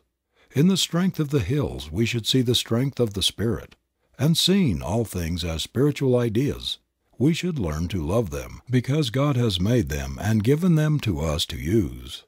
The soul who in ecstasy can rush up to a tree and embrace it realizes more of God than all the bigoted priests who have ever lived. The one who can sniff the ocean breeze with delight feels the presence of the Divine Being more keenly than does the one who kneels in despair before an awful God of justice. Learn then how to appreciate nature and nature's God. Spend much time in the out of doors. Look up at the stars. Let them be your companions. Tread the pathless ways of the trees and the giant forests and see God in everything that you look upon, the God of the everywhere. Be expectant. Expect the best to happen. Don't sit around waiting for trouble. Have absolutely nothing to do with it. It is no part of the divine plan. It is an illusion of the material sense. One who has learned to trust will not be surprised, even when he finds things coming from the most unexpected sources. All things are man's to use and then let go of. What more can we ask? We want nothing that we have to keep. Things are to use, not to hold. Expect that everything is to come your way. Be content and cheerful if you wish to attract from out the store of the infinite. Open up your whole consciousness to the greater possibilities of life. Line up with the big things. When you speak the word, expect it to happen. Know that it must be as you say. This will not be fooling yourself. It will simply be using the law as it is meant to be used. Expanding our thought. All things come to us through the use of our thought. If we have a small concept of life, we will always be doing small things. First in the creative series is the Word, but the Word carries us no further than our consciousness back of it. Unless we are constantly expanding our thought, we are not growing. Growth is the law of life, and it is necessary. We cannot stand still. If you want to do a new thing, get a new thought, and then you will have the power of attraction, which has the possibility of drawing to you the circumstances which will make for the fulfillment of your desires. Get over the old idea of limitation.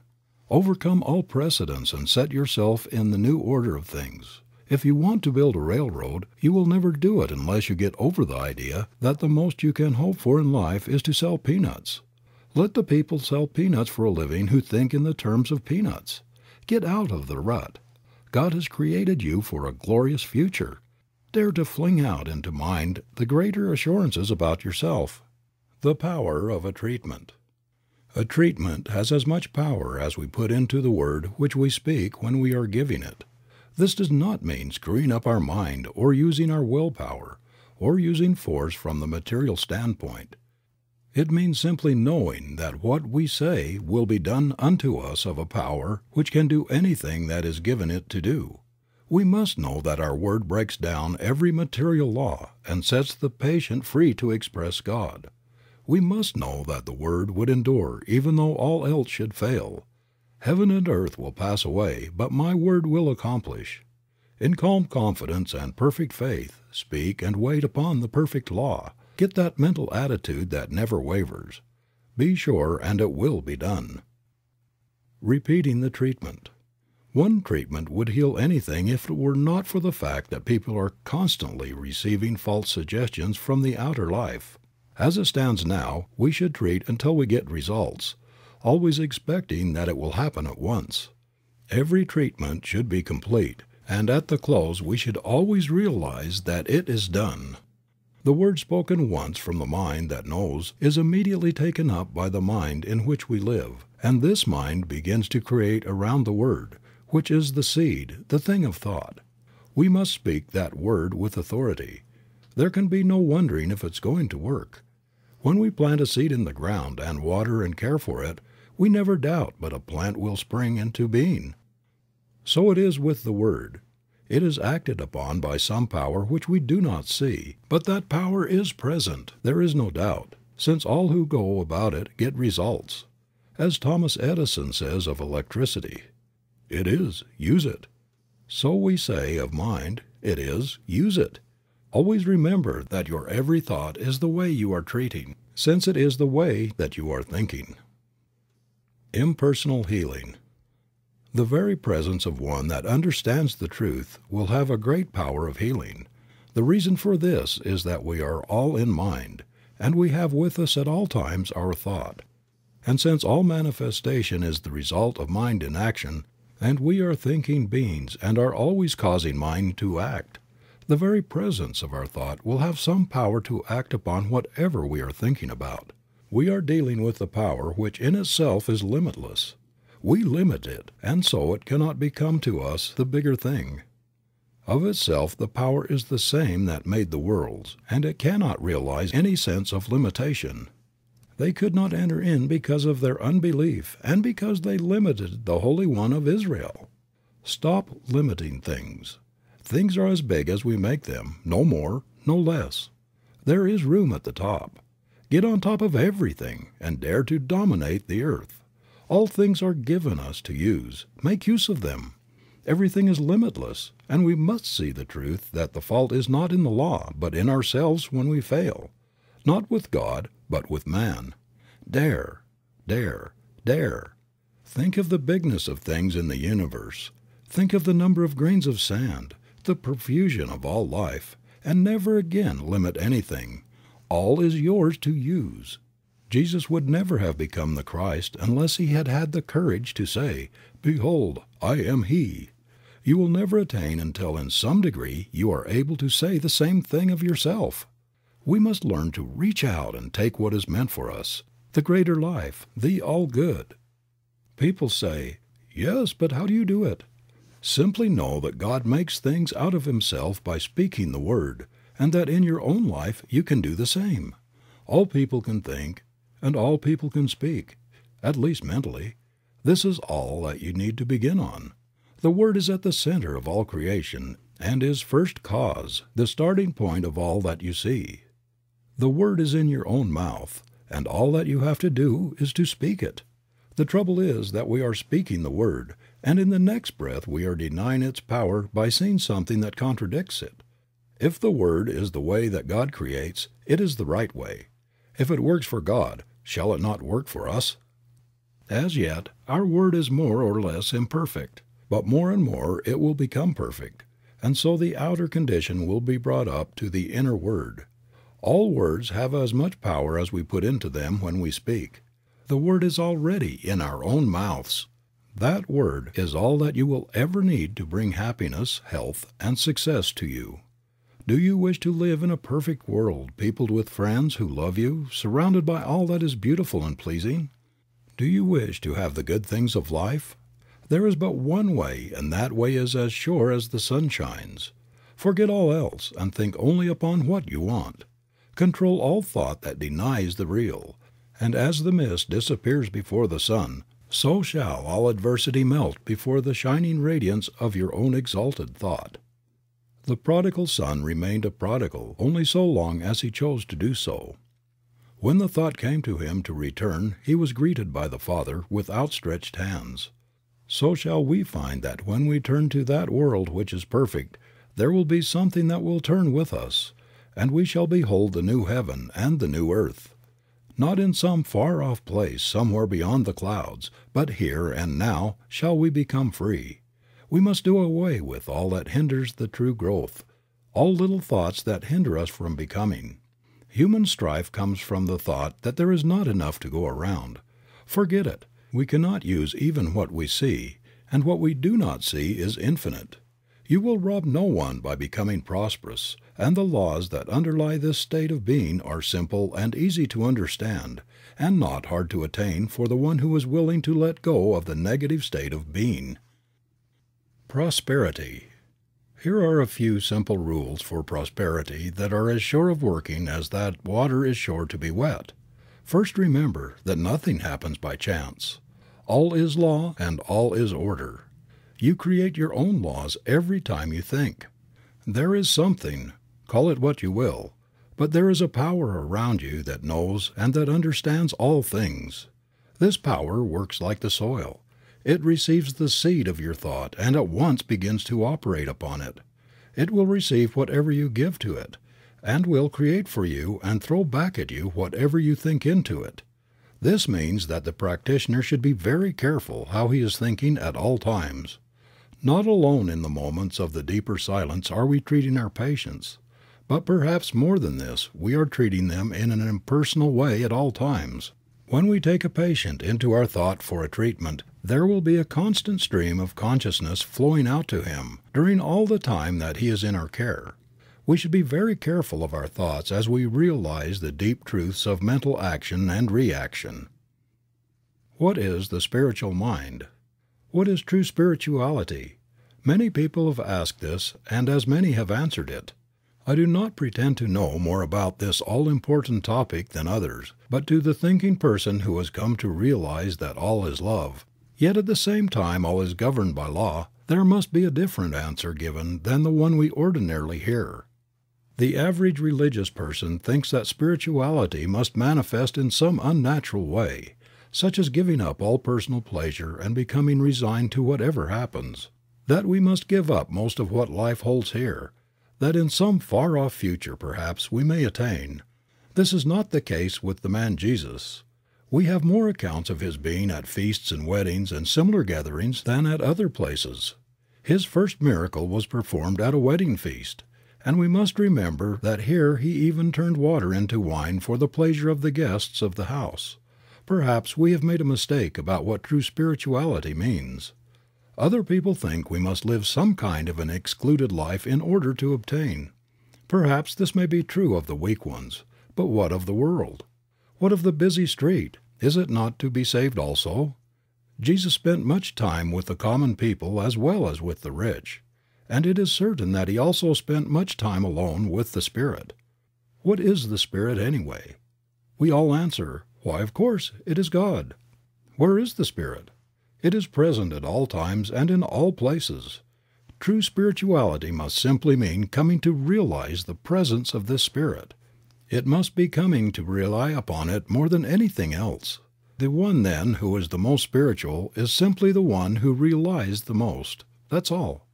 No matter where he is, he must rely, he must trust, he must believe. We do not have to give up anything but negative thought and act.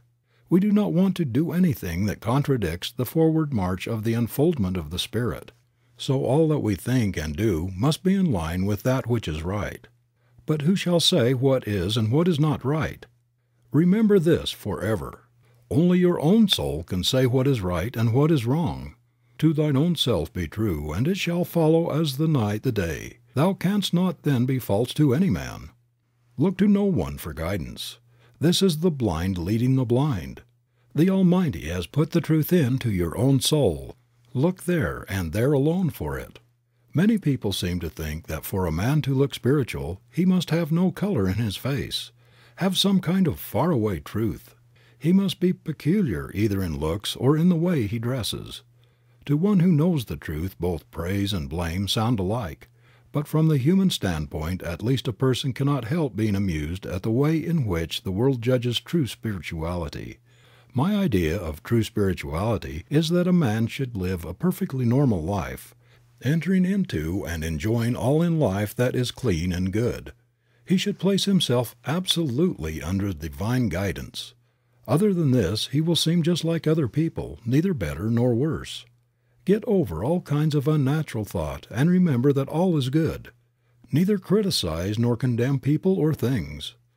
You are spiritual insofar as you trust in the Spirit, at all times, in all places, under all conditions. In order to do this you do not have to seclude yourself from the world. To do so is an open confession of your own weakness and lack. There are moments when it is best to be alone with the Power. From these moments we gather strength. To keep that strength to ourselves is pure selfishness.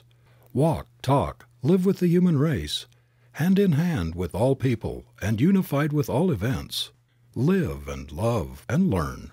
Be natural and normal. If you seek to enter some other way, it must be done over again, for no one lives or dies unto himself, but unto all people. The Church of God. The Church of God is not built with hands. It is eternal in the heavens. It is not lighted with candles. Its dome is heaven, and it is lighted by the stars of God's illumined thought. And each member in his separate star shall draw the thing as he sees it, for the God of things as they are. Here all people recognize the God within their own souls and ask for and see no other God. When you can look upon all creation as the perfect work of a perfect God, you will become a member of this church. I doubt very much if the Church Universal admits members from the Church Individual. When you can see in the saint and the sinner one and the same person, when you can realize that the one who kneels before the altar and the one who lies drunk in the street is the same one, when you can love the one as much as you do the other, no doubt you will be able to qualify. As it is now, we have too many preachers who do not understand, that have no purpose, too many prayers, too many creeds, too many teachers that have no message, too many churches, too many learned people, and too few thinkers. The kingdom of heaven cometh not by observation. It is the still small voice within the soul that speaks. The expanded thought will never wish to join or be joined to. Nothing human can contain it. It feels the limitation of form and ceremony and longs for the freedom of the Spirit, the great out of doors, the great God of everywhere. Alone in the desert, the forest, or by the restless ocean, looking up at the stars, man breathes forth these words, "With only my Maker and me." The path to prosperity. The healing of conditions is no different from other healing. All healing is the constructive use of a mental law, which the world is gradually beginning to understand something of. Again we must reiterate the principle of all life. We are surrounded by a thinking medium from which all things come. We think into it. It does the rest. Since we are thinking beings and cannot stop thinking, and since creative mind receives our thought and cannot stop creating, it must always be making something for us. What it will make depends absolutely and only upon what we are thinking, and what we will attract will depend entirely upon our holding thought to the complete exclusion of all that would contradict it. It is not enough that we should sit down and say, "I am one with infinite life." This must mean more than mere words. It must be felt. It must become an embodiment of a positive mental attitude. It is not claiming something to be true which is going to happen. It is not sending out an aspiration or a desire or a supplication or a prayer. It must be the embodiment of that which knows that now it is. This is more than holding a thought. Our ability to attract will depend upon the largeness of our thought as we feel that it flows out into a great universal creative power. We are dealing with the form in thought and not with the form in matter. We have learned that when we get the true form in thought and permeate it with the spirit of belief, we will see the thought made flesh without any further effort on our part. Thought can attract us only to that which we first mentally embody. We cannot attract to ourselves that which we are not. We can attract in the outer only that which we have first completely mentally embodied within, that which has become a part of our mental makeup, a part of our inner understanding. A man going into business will attract to himself that which he thinks about the most. If he is a barber, he will attract people who want to be shaved or have their hair cut. If he sells shoes, he will attract people who want to buy shoes. So it is with everything. We will not only do this, but we will also attract as much of anything as we mentally embody. This is apt to be overlooked in the study of metaphysics. It is not enough to say that we attract what we think. We become what we think. And what we become we will attract.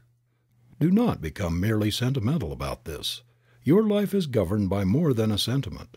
It is governed by law, something that cannot be broken, something that picks up every mental attitude and does something with it.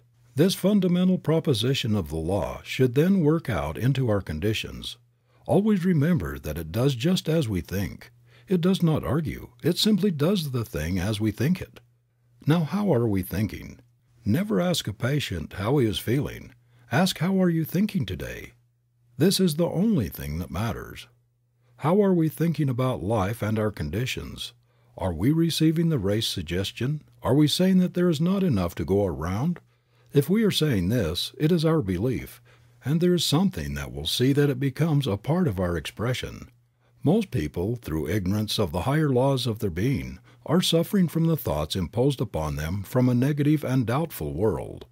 We who are claiming the use of the greater law must emancipate ourselves from all sense of limitation. We are not to be governed by the outer confusion, but by the inner realization.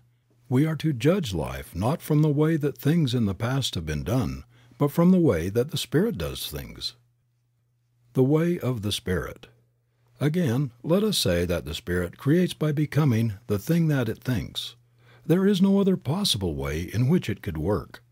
Since it is all and there is no other, the thought of opposing forces never enters into its mental working. When we are judging from the outer, we are not working in line with the power that we should be using. We must come to see that there is only one power, and that we are touching it at all points. For there is not a power of poverty and a power of prosperity. There is the one becoming the many. It makes and it unmakes that a higher form may appear to express through it. All that is not in line with its forward movement will soon pass away, for it recognizes no opposite. As far as we are concerned, what we are and what we are to become depends only upon what we are thinking, for this is the way that we are using creative power. The sooner we get away from the thought that we have to create, the sooner we will be able to work in line with the Spirit. Always man uses, he never creates anything. The united intelligence of the human race could not make a single rosebud. It does not know enough. But our slightest thought adrift in mind causes the same power that makes all things to create for us. The great error of the race is, and always has been, that men have thought to give a physical reason for things. When that reason has not answered the problem of life, they have sought out some other reason just as physical. The fact that they are all wrong is shown that in every generation has found a different reason. When truth is found, it will also be found that it never changes to suit the whim of the human fancy. This is proven by the fact that whatever of the real truth the race has discovered has never been changed. The truth that was revealed to the prophets of old has never changed. It is the same today as it was thousands of years ago. Whoever touches truth, no matter in what generation, will always get the same answer. The great truth that was revealed from Moses to the time of Jesus is the same truth that is still revealed to all who will accept it. It is simply this: we are now living in a spiritual universe, governed by mental laws of cause and effect. Moses saw it mostly from the standpoint of the law of cause and effect, an eye for an eye. What does this mean? It means, as Jesus said, "As a man sows, so shall he reap." Moses saw the law. Jesus saw not only the law, "I am not come to destroy but to fulfill," but he saw behind the law the reason for it, and revealed behind all law the great lawgiver, a God of love working out the great inner concepts of his own being in harmony and in beauty, filled with peace, causing the sun to shine alike upon the just and the unjust. Jesus did not try to overcome the use of law. He understood all law, and he well knew that all law was at his command. He did not break the law, he fulfilled it. So we must find that all is at our command through these same laws. The man who understands law and complies with it will have no difficulty in demonstrating that it is as true for him as it ever was for anyone else. What, then, are the laws underlying prosperity? The first is this, and we must not try to escape it: "Thou shalt have no other gods before me." This me is spirit. We are, then, to trust only in the activity of spirit for what we need. But the world will say, human things come through human agencies. This may be true, but we must realize that the power we are dealing with also has within its own mind all people and all things. We do not have to treat people. What we have to do is to embody principle. Principle may use people, but that is no part of our responsibility. Ultimately, all is spirit, and spirit, which is the beginning, is also the end of all manifestation. I am the Alpha and the Omega. Our life, then, is to be governed by spirit. We need look no further. It will do for us all that we will ever ask, provided we believe. Why, then, has it not done so? The answer is that it has already been done so, but we have not received it. The Spirit may offer, but we must accept the gift before it can be made. "Behold, I stand at the door and knock." We must understand that this receiving is a mental process. It is one of mentally taking. The way, then, that we are using our mind through our thought is the way that we are treating ourselves for prosperity. So simple, and yet we have not understood it. If a man says, "I have not," he will not receive. If he says, "I have," he will receive. "To those who have shall be given, and to those who have not shall be taken away even that which they have." This is a veiled statement of the law of cause and effect. When you send out into mind the thought that you have not, it accepts the idea and takes away from you that which you have. Reverse the process and say, "I have," and it will at once set to work to create for you even more than you now possess. You will readily see then that you are not dealing with two powers, but with one, and that it operates through your own thought, doing unto all even as they believe. The level of consciousness. Since all is mind, and it is done unto us as we mentally think, all life is simply a law of thought, activity of consciousness. In our life the power flows through us. If we provide a big receptivity, it will do a big thing. If, on the other hand, we only believe in a small way, the activity must be a small one. The Spirit can do for us only what it can do through us. Unless we are able to provide the consciousness, it cannot make the gift. Few people have a great consciousness, and this explains why so few excel. The power behind all things of itself is without limit. It is all power. In us it has to become what we make it. We carry within our own soul the key to all expression, but few enter in. The door is not seen with the physical eye, and as yet but few have gained the ability to see. The majority merely look. Realizing then that while the power is limitless, it must become operative through our own thought, we shall see that what we need is not some greater power, but that what we really need is a greater consciousness, a deeper realization of life, a grander concept of being. We must unify ourselves with the great whole. The man who dares to fling his thought out into universal intelligence with the positive assurance of one who knows and dares to claim all there is, will find that it will be done. God will honor his request. On the other hand, the one who fears to speak lest God will smite will find himself smitten of the law, not because God is angry, but because it is done as he believes. We have a right to have, and should expect to have in this world, all that will make for the comfort and for the luxuries of life. What matter how much we have, if we rob no other soul to get it? Shall not the power that so lavishly spreads itself out into nature give to us its highest expression, all that we can ask? We dishonor God when we claim less than all. Until we can expand our thought so that we shall be able to say also, I am, we need not expect to get great results. The soul knows that its own divinity is the great soul. Before it all else must bend. To it all else must gravitate. Enlarge your thought process. Away with the little personal thoughts of things, and dare to think in universal terms about all things. The universe is running over with good. It is for you, but you must believe and then take it. Do you dare to believe that your own word is invincible? When you speak it, how do you feel? Is it limitless? Is it all power?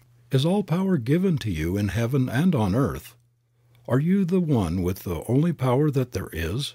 Until you can say yes to all these questions and not simply believe them, but know them, you cannot hope to attain. It is useless in making demonstrations to beg for things. As well beg that water should be wet or that fire should be hot. Things are, we must take them. Your word has only the power that you put into it, no more and no less. We are all held accountable for every word that we speak, because all is the action and the reaction of mind.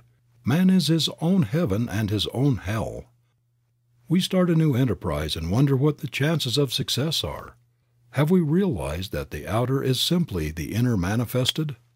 When we go to a new place we shall find there only what we have taken with us. If we have taken success, we will find success. If, on the other hand, we have taken failure, we will find failure. This is the law. None can avoid it. None need try. Every living soul is a law unto his own life. There is no law but my own soul shall set. Nothing can come upon the path of the soul but that thing that the soul attracts. Practice for prosperity. Prosperity is in our own hands to do with as we will, but we will never reach it until we learn to control our thought. We must see only what we want and never allow the other things to enter. If we wish activity, we must be active in our thought. We must see activity and speak it into everything that we do. The spoken word shall bring it to pass. We speak the word. It is brought to pass of the power that we speak it into. We can only speak the word that we understand. The activity will correspond to our inner concepts. If they are large, the results will be large. The thing to do is to unify ourselves with all the biggest ideas that we can compass, and realizing that our ideas govern our power of attraction, we should be constantly enlarging within ourselves. We must realize our at-one-ment with all power and know that our word will bring it to pass. We speak the word, it is brought to pass. As consciousness grows, it will manifest in enlarged opportunities and in a greater field of action. Most people think in the terms of universal powers. Feel that you are surrounded by all the power that there is when you speak, and never doubt but that what you will say will spring into being. We should speak right out into mind all that we desire, and believe that it will be done unto us. Never take the time to listen to those who doubt. We observe that their philosophy has done but little to save the world or themselves. Here again, let the dead bury the dead, and see to it that you maintain in your own thought what you want, letting go of all else. Think only what you want to happen, and never let yourself get mentally lazy and sluggish, taking on the suggestions of poverty and limitation. See yourself as being in the position that you desire. Mentally dwell upon it, and then speak with perfect assurance that it is done, and then forget it and trust in the law. This will answer all needs. If you want to do this for someone else, all that you will need to do is to think of them and go through the same process of mind action. you will be sending out the truth for them, and mind being always active will not contradict what you have said. Remember that you cannot hope to get results unless you keep the one idea and do not mix your thoughts in your mind. It is all yours, but you must take it. The taking is always a mental process. It is believing absolutely. This is divine principle. Conclusion. Principle itself is simplicity, yet it is infinite. It is infinite mind and manifestation of mind. We live in a spiritual universe governed through thought, or the word which first becomes law. This law creates what we call matter. Jesus Christ discerned the truth about spiritual principles more than any other man who ever lived, and he proclaimed the eternal reign of law and understanding absolute, complete, perfect. He found that law to be operative through his own thought and the power of his own word. And when you and I shall cease looking outside ourselves to any person, and shall realize that whatever truth and whatever power we shall have must flow through us. When we begin to interpret our own natures, we shall begin to understand God and law and life, and not until then. We live and move and have our being in what we call an infinite mind, an infinite creative mind, also infinitely receptive, operative, omnipotent, and all-knowing. And we have learned that this mind presses against us on all sides, flows through us, and becomes operative through our thinking. The human race, ignorant of the laws of this mind, ignorant of the power of its own thought, has through its ignorance misused and abused the creative power of its thought, and brought upon itself the thing it feared. This is true because all thought is law, and all law is mind in action. And the word which you speak today is the law which shall govern your life tomorrow, as the word which you spoke, ignorantly or innocently, consciously or unconsciously yesterday, is absolutely governing your life today.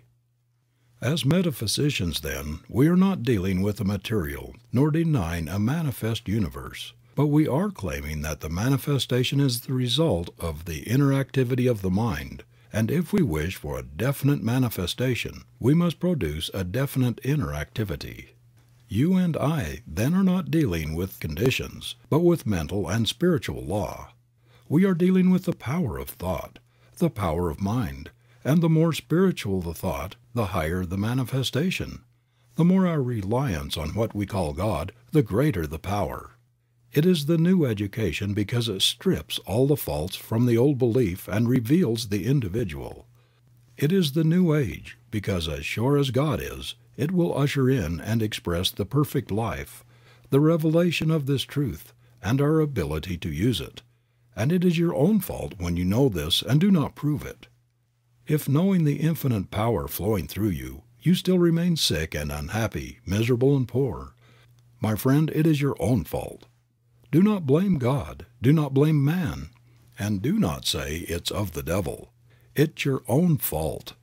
Every time you say, I am, you are recognizing the eternal infinite presence of omnipotent power within yourself, which is God operating through your thought. And that is why you bring upon yourself the thing you fear, and why you bring to yourself the thing you want. The day when 51% of your thinking is health, life, and power, that 51% will swallow up, erase, kill out the rest. The day you, as an individual, through 51% of your thought, pass beyond the perception of limitation, is the day that you will draw out of the universe everything you desire. Poverty will desert you, and you will be emancipated forever. The day that your thought is 51% happiness is the day that misery shall depart and never return. Is it not then worth your time and your effort? And should it not be the greatest purpose in the life of any awakened soul so to depict this principle as to emancipate himself? The way can be shown, but each individual must himself walk the way. We are so bound by suggestion and hypnotized by false belief, so entangled by the chaotic thinking of the world, thinking which is based upon the principle of a dual mind, that we become confused and are not ourselves. Wake up! Your word is all-powerful. Your consciousness is one with omnipotence. Your thought is infinite. Your destiny is eternal, and your home is everlasting heaven. Realize the truth. I am living in a perfect universe. It always was perfect and always will be perfect. There never was a mistake made. There are no mistakes being made, and there never will be. I live in the great and eternal universe of perfection from cause to effect, from beginning to end, and the world is all right, and I know it. Majestic and calm, waiting with eternal and divine patience, the great principle of life is ready to give to us all that it has. And while we listen and wait, we will cast from us everything that hinders its complete expression through us. We will let go of all struggle and all strife, and be at peace with life. Perfect peace to the soul as we rest in the realization of our unity with all that there is, was, or ever will be.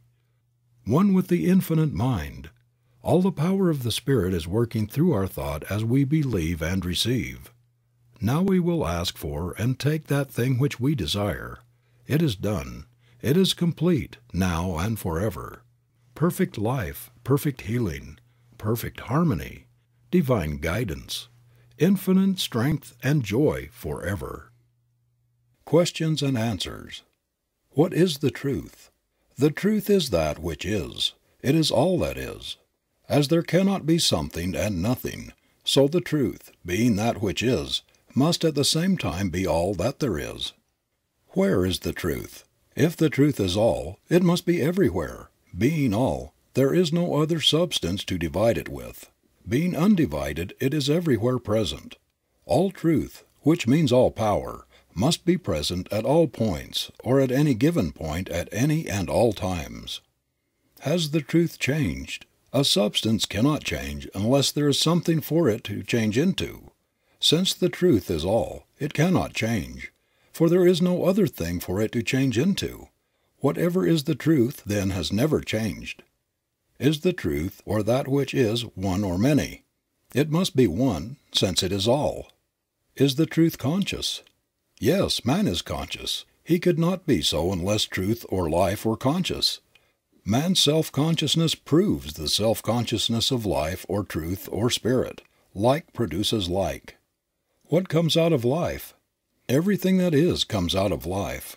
If life is all, then it follows that all that is some form of life. How does life make things? Being all, it must make things out of itself.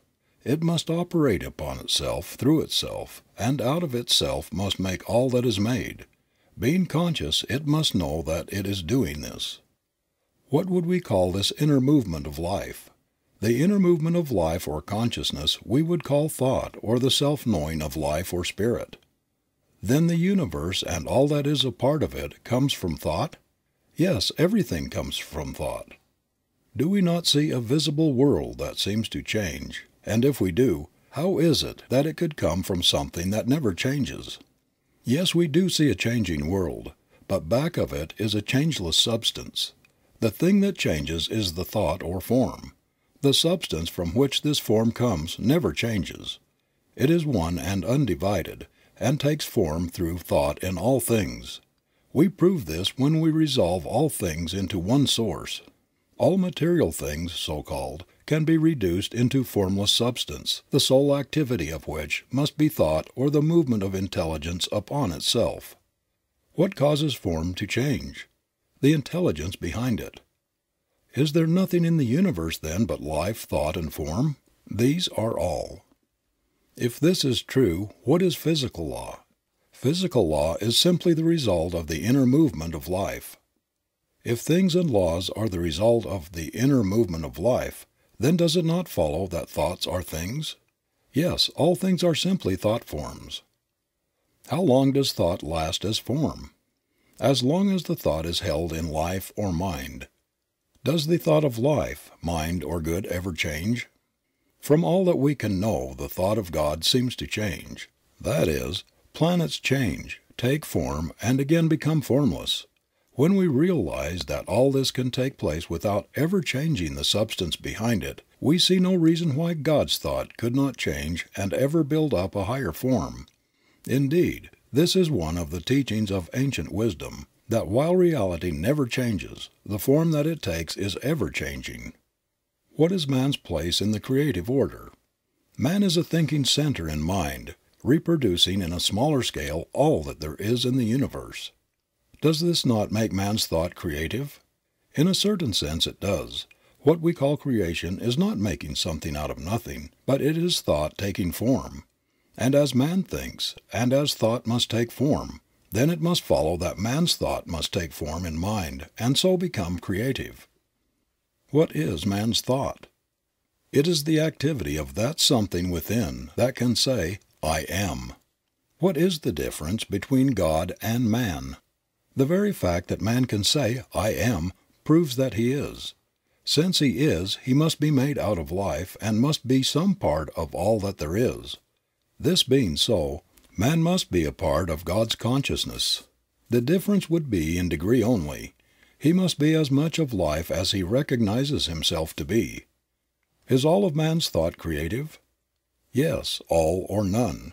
If one thought produces, then all must. If this is true, how is it that man seems to be so limited? Because he has thought limitation, and thoughts are things that will always make the thing thought of. In reality, the very fact that man's thought can limit him also proves that it could free him from all limitation by simply changing his thought. But why is man so made that he can think two ways? This is a question that can be answered only in one way. Unless a man can think as he wants to think, he would not be a man at all, but simply a piece of mechanism. Man is an individual, and that means self-choice, backed by a power that will produce the thing chosen. In discovering himself, man chooses many things, uses them and passes to a higher choice, ever ascending in the scale of being. As fast as he chooses, he experiences that thing which he thinks about. What is evil? Evil is the result of a lack of clear seeing, based upon a belief in two powers, and limitation of what we call sin is the result of man's struggle to find himself. If this be true, why could we not at once begin to change our whole life by first changing our thought? We could. We would not be changing real substance, but we would be changing the form that it takes through our thought. All that we can change is the form of thought through which experiences come to us. What is the limit of man's creative use of mind? Man is limited by nothing but his own thinking, by his mental ability to conceive. What is meant by mental conception? All things are produced by thought. The thing produced from mind is first formed in thought. Thought molds mind into form. But do we not have to act? We cannot think without acting. An inactive body is the result of an inactive mind. In using our creative powers, how far do we have to consider the conditions under which we live? We do not have to consider them at all. Conditions are the result, the effect, and not the cause. We create them as fast as we think. How would a person start to change conditions? By first changing thought and realizing that we are not dealing with an illusion, but with the great reality. Then by acting as though we already have what we think. How long would it take to do this? As long as it would take to let go of all negative thought and embody all positive thought. This would depend entirely upon the individual and his mental ability to control thought. What would hinder us the most? Ourselves. No one gives to us but ourselves, and no one takes from us but ourselves. Can no one else help us? Only to a limited degree. While we may be helped by those who understand the law, for a time, yet sooner or later we must ourselves take the creative responsibility of our own lives. Others may think for us for a few moments a day, but we think for ourselves all the time. But does not God help us? Yes, God helps all, but must do it through law. All's love, yet all's law. How should we pray? By giving thanks that we already have that thing that we pray for, by completely believing and never doubting. When ye pray, believe that ye have received, and ye shall receive. We must be sure that in no way shall we think, act, or talk, or read about limitation. We must all be a law unto ourselves. Definitions. God. Infinite Spirit, self-knowing mind, life, truth, intelligence, love, all cause and all effect. That invisible power which makes all things out of itself by an interaction of its own thought upon itself. The visible universe. The ideas of God in expression, the body of God, expression of the divine mind. All visible life is an expression of an inner concept. Law, mind in action. Law is not cause, it is effect. It is intelligence operating. All law is universal. Vibration, not intelligence, but the result of intelligence. It follows cause. Thought, the activity of mind. Man, a thinking center in mind. Creation, thought becoming form, the immaculate conception. Sin, lack of understanding. Righteousness, spiritual understanding. Sickness, image of thought held in mind appearing on the body. Health, the realization of perfect life. Poverty, limited thought. Riches, the realization of our unity with life, which is limitless. Consciousness, the realization of the fact that we are. Life, consciousness of power and activity. Truth, that which is. Realization, an inner thought process whereby we become conscious of our unity with life. Absolute, complete self-knowing. Causation, God, Spirit, Life, that which is. Intelligence, that which knows that it is. Unfoldment, the birth of ideas coming forth from mind. Illusion, belief in two powers. Soul, the inner creative life, the feminine, receptive, creative. Sense, not an illusion, but the faculties through which we contact life in its expression. Motion, the inner activity of life-producing manifestation. Effect, the result of inner motion. The Word, the activity of thought. Faith, positive mental activity. Fear, negative mental activity. Attraction, the drawing power of thought. Unity, one mind flowing through all and in all. Objective, life in its outer form. Subjective, life in its inner thought or form. Karma, the law of cause and effect, the result of past thought and action binding the ignorant and freeing the wise. Multiplicity, the bringing forth from the one of an infinite variety of form, color, and motion. Treatment, the mental and spiritual activity of thought for a definite end.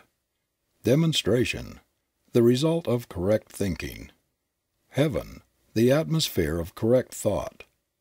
Hell, the atmosphere of false thinking. Peace, mind resting in the realization that it is all. Poise, an inner calm which never fears. Power, the result of the union of peace and poise. End of Creative Mind by Ernest Shurtleff Holmes. Hi, this is Super Utils with some afterwords. I'm here just to ask, if you enjoyed this audiobook, then please do click on the like button down below and subscribe to my channel. Thanks a lot for your attention and have a wonderful day!